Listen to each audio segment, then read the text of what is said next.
Welcome to HortTube. My name is Jim Putnam, and this is a coral bark Japanese maple.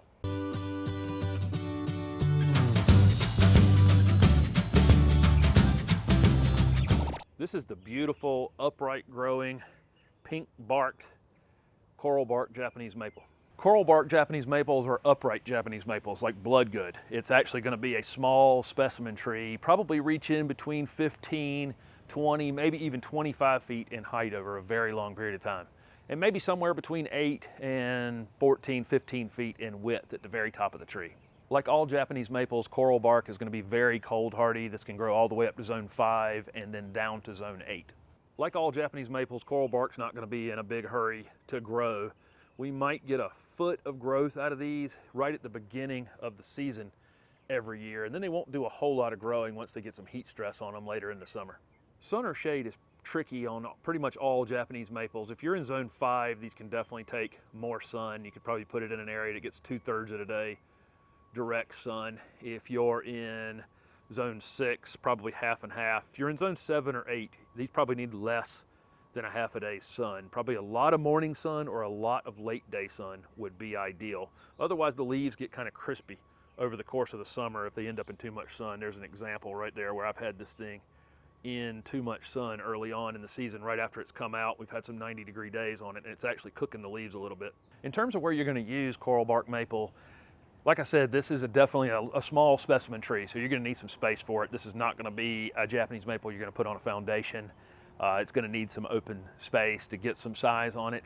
It could be used as a container plant, though, in the short term. It grows slow enough that if you put this in a pretty big container beside a patio or something, you could leave it in that container for several years, probably before it outgrew the space, and then eventually plant it into the ground.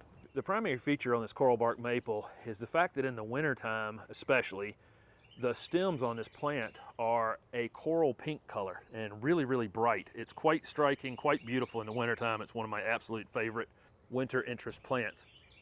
In the spring and summer, after it's leafed out, it's not as bright. You can see a little bit of that pink in there, maybe. It's kind of hard to tell in this video, probably.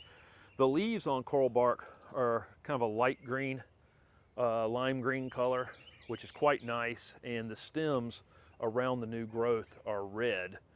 So it has that going on as well. It's just a beautiful tree, really nice arching kind of habit to it. Just an absolutely perfect small ornamental tree. And in the wintertime, it's very, very striking in the garden. I have videos in the description of this video for planting woody trees and shrubs. These Japanese maples are actually pretty tough little plants. Honestly, you don't want to cover up anything that's not covered up when you purchase it. You want to see the same wood entering the soil after you've completed your planting process. These are grafted trees, and so if that graft is very close to the ground, which they frequently are, you definitely don't want to pile up anything on that graft. It can end up causing you problems in the future. These Japanese maples are reasonably drought tolerant. If you're in an area that gets normal rainfall, you won't have to do a lot of ongoing watering on them once they're established. You might want to drown the space around it when you plant it and then let it dry out. And then if it gets dry again, you can go back and use that same process of drowning and forgetting. If it was really dry in the late spring or early summer, you could end up with some foliage being damaged if it ended up in a wilt. So maybe in May and June, you may want to think about addressing it if it's extremely dry at that time of year in your area. You definitely want to fertilize your Japanese maple before it wakes up in the late winter or early spring. Any kind of outdoor slow release fertilizer that lasts 3 to 4 months is ideal. We want it to run out about midsummer so it can start to go into its dormancy in a normal fashion in the fall. In terms of pruning your coral bark maple, you'll probably get a few crazy limbs on it early on that you can take off. Once this thing reaches 15, 18, 20 feet tall, it's going to be hard to prune. So make those decisions early on about branches you're going to keep. If it has a low branch that you know you're eventually going to get rid of, typically I'll just go ahead and cut those off when I'm planting them if you know it's going to end up in your face anyway. And then if you get any kind of crazy branches that race out ahead of the other ones, go ahead and even those up while you can still reach it.